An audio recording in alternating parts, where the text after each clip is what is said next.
সূরা আল ফজর। রহমান রহিম আল্লাহ তাআলার নামে। ভোরের শপথ। শপথ 10টি বিশেষ রাতের। শপথ জোড় সৃষ্টির ও বেজোড় স্রষ্টার। শপথ রাতের যখন তা সহজে বিদায় নিতে থাকে। এর মধ্যে কি বিবেকমান লোকদের জন্য শপথ রাখা হয়েছে? তুমি কি দেখনি তোমার মালিক আদ জাতির লোকদের জন্য কেমন ব্যবহার করেছেন? এরাম গোত্র ছিল বড় বড় স্তম্ভ বিশিষ্ট প্রাসাদের অধিকারী।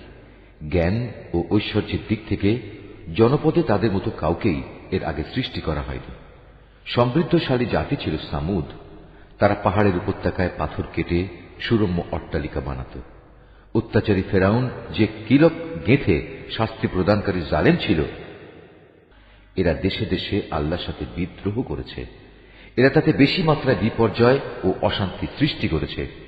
অবশেষে তোমার প্রতিপালক তাদের উপর আযাবের কোড়ার কষাঘাত হানলেন। তোমার মালিক এদের ধরার জন্য ওঁত পেতে রয়েছেন।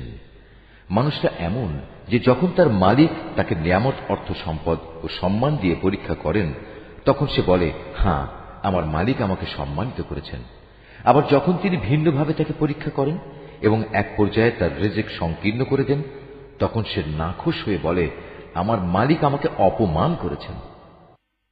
না, সত্যি কথা হচ্ছে তোমরা এতিমদের সম্মান করো না।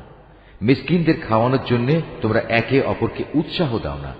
তোমরা মৃত ব্যক্তির রেখে যাওয়া ধন সম্পদ নিজেরাই সব কুক্ষিগত করে নাও। বৈষয়িক ধন সম্পদ তোমরা গভীরভাবে ভালোবাসো না, তেমনটি কখনোই উচিত নয়।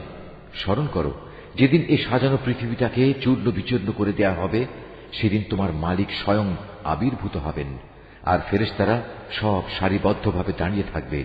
সেদিন জাহান্নামকে সামনে হাজির করা হবে, যেদিন প্রতিটি মানুষই তার পরিণাম